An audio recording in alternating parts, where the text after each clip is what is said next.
Students, lesson 1 the wind cap, এই টেক্সটটা আমরা পড়ে ফেলেছি।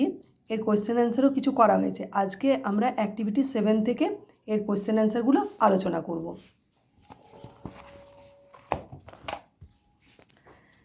অ্যাক্টিভিটি 7, আমি প্রশ্ন উত্তরগুলো লিখে নিয়েছি, তোমাদের কাছে ডিসকাস করছি। A, why did the sailors try to rip off the cap from John's head? নাবিকেরা কেন জনের টুপিটা থেকে পরিত্রাণ চাইছিল বা টুপিটি খুলে নিতে চাইছিল? The sellers tried to rip off the cap from John's head because they felt that the squall was caused by John's cap from the clear sky that hit the ship without a warning. তারা বুঝতে পেরেছিল যে পরিষ্কার আকাশে যে ঝড়টি এসেছে প্রচণ্ড, সেটা জনের ক্যাপের জন্যই এসেছে, টুপিটির জন্যই এসেছে, তাই তারা সেটা খুলে নিতে চাইছিল। B, how did John divide his time between land and sea? সমুদ্র এবং জলের মাটির মধ্যে কিভাবে সে তার জীবনের সময়টিকে ভাগ করে নিয়েছিল? John divided his time for the rest of his life between land and sea as he spent half the year on a ship and half on the shore. সে জীবনের বাকি সময়টিকে ভাগ করে নিয়েছিল দুটি ভাগে। সেটা হচ্ছে বছরের অর্ধেকটা সময় সে কাটাতো সমুদ্রে এবং অর্ধেকটা মাটিতে। C, do you think John was rightly called Captain Turtle? Give reasons for your answer. তোমার কি মনে হয় জনকে সঠিকভাবে ক্যাপ্টেন টার্টল বলা হতো? তোমার উত্তরের সপক্ষে যুক্তি দাও।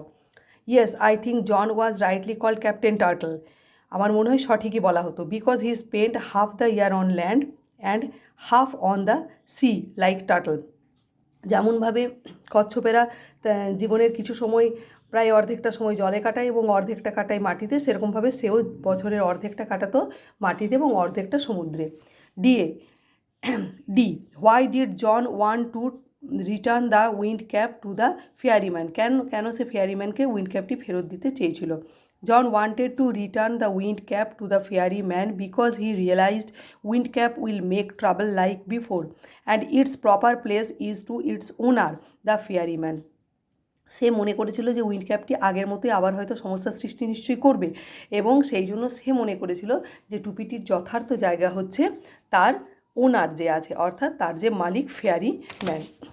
এরপরে আমাদের গ্রামাটিক্যাল পোর্শন আছে, গ্রামারটা আছে। গ্রামারে আমাদের এই চ্যাপ্টারে যেটা আছে সেটা হচ্ছে প্রেজেন্ট পারফেক্ট কন্টিনিউয়াস এবং past perfect continuous. Present perfect কন্টিনিউয়াসটা আমরা দেখে নিই। Underline the verbs in the, এখানে যেটা রয়েছে, the sentences that suggest actions that began in the past and are still continued. এটা হচ্ছে যেটা চলছে, যেটা বলছে প্রেজেন্ট পারফেক্ট কন্টিনিউয়াস, যেটা হচ্ছে যেমন ওপরের উদাহরণটা যেটা দেওয়া আছে, the wind has been whirling about the boat, tearing the sails and snapping the Spurs. এখানে প্রেজেন্ট পারফেক্ট কন্টিনিউয়াস ব্যবহার হয় যখন কোনো কাজ আগে শুরু হয়েছে অথচ এখনও পর্যন্ত সেটা কন্টিনিউ করছে, চলছে, সেই রকম ক্ষেত্রে প্রেজেন্ট পারফেক্ট কন্টিনিউয়াস ব্যবহার করা হয়। যেমন এখানে যেটা দেওয়া আছে, they have been travelling for 10 years, এখানে হ্যাভ বিন ট্রাভেলিং, এটা হচ্ছে প্রেজেন্ট পারফেক্ট টেন্স, এখানে আন্ডারলাইন করতে বলেছে। He thanked me for what I have been doing, এখানে প্রেজেন্ট পারফেক্ট কন্টিনিউয়াস হচ্ছে হ্যাভ বিন ডুইং, এখানে আন্ডারলাইন করতে হবে। The baby has been sleeping all day, has been sleeping, এটা হচ্ছে প্রেজেন্ট পারফেক্ট কন্টিনিউয়াস টেন্স, যেটা হচ্ছে সারা দিন ধরে ঘুমাচ্ছে, অর্থাৎ অনেক আগে থেকে ঘুমাতে আরম্ভ করেছে, এখনও সে ঘুমাচ্ছে, এটা হচ্ছে প্রেজেন্ট পারফেক্ট কন্টিনিউয়াস টেন্স। এরপরে আছে পাস্ট পারফেক্ট কন্টিনিউয়াস টেন্স। উদাহরণ দেখে নিই। One day he had been walking behind the plough, একদিন সে লাঙ্গলের পিছনে হাঁটছিল। In the above sentence the tense of the verb is used for an action that began before a certain point in the past and continue up to that time. এটাও continuation, অর্থাৎ অতীতে কাজটা শুরু হয়েছে এবং যখনের কথা বলা হচ্ছে তখনও পর্যন্ত কাজটা চলছিল। যখনের কথাটা বলা হচ্ছে মানে এখানে যেমন দেখা যায় ওই টার্টলটা কেউ দেখলো মাটির মধ্যে, তখনও পর্যন্ত অনেক আগে প্লাউইং শুরু হয়েছে এবং তখনও পর্যন্ত সেটা কন্টিনিউ করছে, এটাই হচ্ছে পাস্ট পারফেক্ট কন্টিনিউয়াস টেন্স। এখানেও দিয়েছে underline the verbs the following sentences which suggest actions that began before a certain point in the past and continue up to that time, আগে শুরু হয়েছে এবং তখন পর্যন্ত চলছে। They had been playing in the field for an hour before mother called them. এখানে হচ্ছে had been playing, past perfect continuous tense, সে খেলা শুরু করেছে যতক্ষণ না মা ডাকছিল।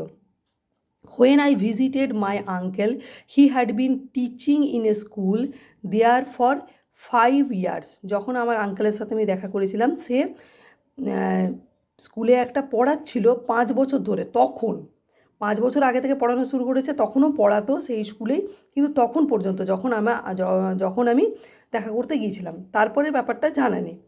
এইরকম একটা বোঝানো হলে past perfect continuous tense. Rita had been studying in our school for the last 8 years since I met her. রীতার সাথে যখন আমার দেখা হয়েছিল তখনও পর্যন্ত ও তার আগের 6 years 8 years 8 বছর ধরে 8 বছর আগে থেকে আমাদের স্কুলে পড়ছিল। তাই এটা হচ্ছে past perfect continuous. Present perfect continuous হচ্ছে যেটা আগে শুরু হয়েছে এবং এখনও চলছে। আর পাস্ট পারফেক্ট কন্টিনিউয়াস হচ্ছে যেটা আগে শুরু হয়েছে এবং যখনের কথা বলা হয়েছে তখনও পর্যন্ত সেটা চলছে, সেটা হচ্ছে পাস্ট পারফেক্ট কন্টিনিউয়াস। এখানে আমরা যে অ্যাক্টিভিটি 8C-তে প্রেজেন্ট পারফেক্ট কন্টিনিউয়াস এবং পাস্ট পারফেক্ট কন্টিনিউয়াস করতে বলা হয়েছে। প্রেজেন্ট পারফেক্ট কন্টিনিউয়াস টেন্সের ক্ষেত্রে কি হয় না, সাবজেক্ট, তারপরে হ্যাভ বা হ্যাজ বসবে, তারপরে বিন বসবে, বি ভার্বের পাস্ট পার্টিসিপাল ফর্ম এবং ভার্বের সাথে আইএনজি, এবং তারপরে যে আদার পার্টিকেলস বা অবজেক্ট যেটা থাকবে সেটা বসবে। আর পাস্ট পারফেক্ট কন্টিনিউয়াস টেন্সের ক্ষেত্রে কি বসবে, সাবজেক্ট বসবে, তারপরে হ্যাভ ভার্বের পাস্ট টেন্সে হ্যাড, বিন বসবে, ভার্বের সাথে আইএনজি এবং অবজেক্ট বসবে। এখানে কিছু সলভ করতে বলা হয়েছে, সেই সলভগুলো আমরা করে নিই। 8C-তে দেখো, the rain dash when I left home. তাহলে এখানে হবে পুয়োর আছে, এখানে যখন আমি বাড়ি ছেড়েছিলাম তখন বৃষ্টি পড়ছিল, তাহলে এখানে হ্যাড বিন পোরিং, অর্থাৎ তখন পর্যন্ত বৃষ্টি পড়ছিল, তারপরের ব্যাপার জানি না, তাহলে past perfect continuous. The engineers dash the bridge to the past few months. বেশ কিছু মাস ধরে ইঞ্জিনিয়াররা কী করছে না, ব্রিজটা তৈরি করছে, অর্থাৎ কিছু মাস ধরে এবং এখনও কন্টিনিউ করছে, তাহলে এখানে present perfect continuous. Have been building. The performers dash since evening. সন্ধে থেকে গান গাইছে, মানে এখনও চলছে গান, তাহলে present perfect continuous. Have been singing.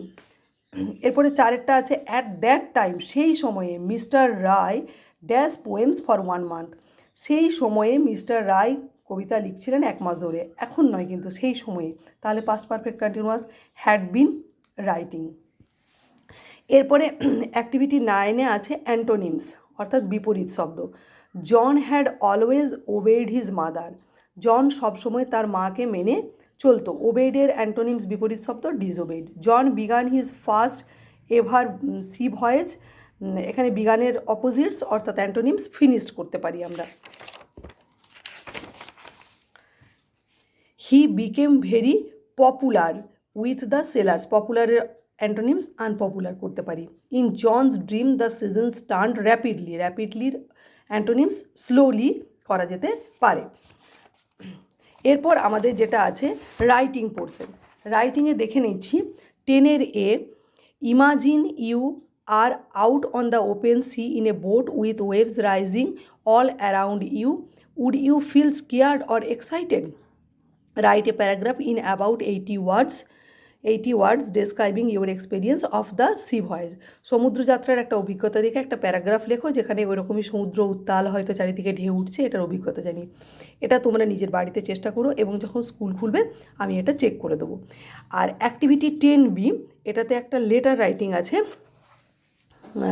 Suppose you had wished to perform on stage for a long time. On the occasion of your school's annual function, you finally got a chance to do so. Write a letter to your friend describing how you felt when your wish was fulfilled. তুমি তোমার বন্ধুকে একটা চিঠি লেখো, তোমার একটা অভিজ্ঞতা জানিয়ে যে তুমি অনেক দিন থেকে চাইছো স্কুলের অ্যানুয়াল ফাংশনে কোনো প্রোগ্রামে অংশগ্রহণ করবে এবং সেই চান্সটা তোমার এসেছে এবং তুমি ভীষণ এক্সাইটেড, তোমার কেমন অনুভূতিটা হচ্ছে সেটা বন্ধুকে জানিয়ে চিঠি লেখো। এই চিঠিটি আমি লিখেছি, তোমাদেরকে একটু দেখাচ্ছি, এইভাবে লিখতে পারো। ওপরে ডান পাশে ওপরে অবশ্যই তোমার একটা ঠিকানা লিখবে, ডিয়ার ফ্রেন্ড বা ডিয়ার বন্ধুর নাম। I have not got any letter for many days from you. অনেক দিন থেকে তোমার কোনো চিঠি পাইনি। How are you? তুমি কেমন আছো? আই এম ফাইন, আমি ভালো আছি। I am very excited now, I want to share my feelings, আমি এখন খুব উত্তেজিত এই সময়, আমি আমার অনুভূতিটা তোমার কাছে শেয়ার করতে চাই। One of my long waited wish was fulfilled, অনেক দিনের একটা ইচ্ছে আমার পূরণ হয়েছে। I have got a chance of acting in our school drama, আমাদের স্কুল ড্রামাতে আমি একটা অভিনয়ের সুযোগ পেয়েছি। It is my long time wishing, অনেক দিনের এটা আমার ইচ্ছে। I am very happy and excited of getting such a chance, এরকম একটা সুযোগ পেয়ে আমি খুব উত্তেজিত এবং খুশি। We will start our rehearsal from tomorrow, আগামীকাল থেকে আমরা রিহার্সাল অর্থাৎ অভিনয়ের রিহার্সালটা শুরু করব। More will talk when we will meet, আরও অনেক কথা হবে যখন আমাদের দেখা হবে দুই বন্ধুর। রিগার্ডস ফর ইউর পেরেন্টস, তোমার মা বাবার জন্য আমার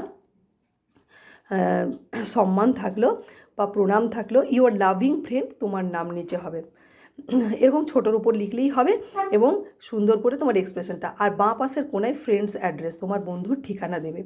তাহলে আমরা আজকে দ্য উইন্ড ক্যাপ এই চ্যাপ্টারটা রাইটিং পর্যন্ত নিয়ে শেষ করলাম। Thank you.